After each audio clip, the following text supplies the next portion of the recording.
ઇન્ડિયામાં જેમ ઝોરાસ્ટ્રિયન્સો આપસમાં ઝઘડા કરી રહ્યા છે, ઇન્ડિયામાં જેમ ઝોરાસ્ટ્રિયન્સો આપસમાં ઝઘડા કરી રહ્યા છે, તો ઈરાનમાં બી તેમ જ થતું હતું. આપણે ઈરાનથી ઇન્ડિયા આવ્યા તો ઈરાનમાં બી તેમ જ થતું હતું, આપસમાં ઝઘડા કરતા હતા.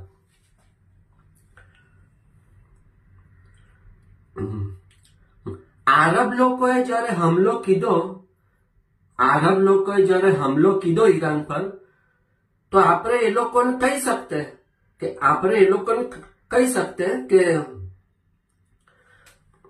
हमारा जोरास्ट्रियंस का जो औलाद होगा, हमारा जोरास्ट्रियंस का जो औलाद होगा, 3 औलाद होगा, 4 औलाद होगा, तो उसमें से एक औलाद को हम जोरास्ट्रियन बनाएगा.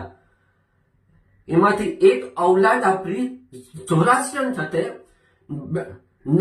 બાકીની औलाद જે હોતે તે ઇસ્લામમાં જતે. આપણે अरब लोग ने एम कहते कि हमारा एक औलाद जो है वो हमारे दीन को कबूल करेगा, हमारा जोरास्ट्रियनिज्म को कबूल करेगा, बाकी का जितना भी औलाद होगा वो इस्लाम को कबूल करेगा. तो अपनी अज्ञानी भी रहते, अपनो धर्म भी तो रहते ने આપણે ઈરાનમાં બી રહી सकते.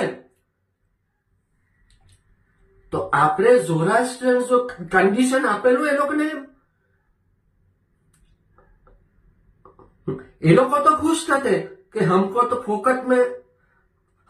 फोकट मुसलमान लोग, ये लोग फोकट मुसलमानो આપવામાં આવે છે કરીને. હા, તો આપણે કન્ડિશન આપેલું એ લોકોને એવું કે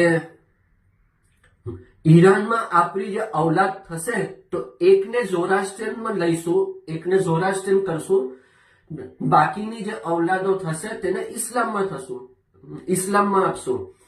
તો આપણી અગિયારી બી રહેતે, આપણો ધર્મ બી રહેતે ને ઝઘડા બી નહીં થતે. તો તમારા લોકોની ઘાનમાં તો ખુજલી, તમારા લોકોની ઘાનમાં તો ખુજલી. હા,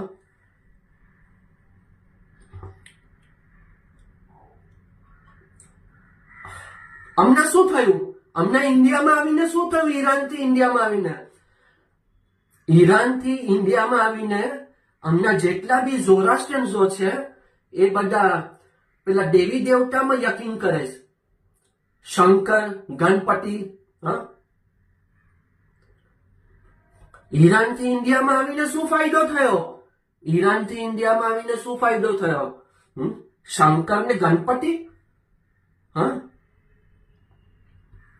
તો ઈરાનમાં આપણે રહેતે, એક औलाद આપણી ઝોરાસ્ટ્રિયન થતે, બાકીની औलाद ઇસ્લામમાં જતે. તો આપણી અગિયારી બી રહેતે, આપણો ધર્મ બી રહેતે ને આપણે ઈરાનમાં બી રહી શકતે.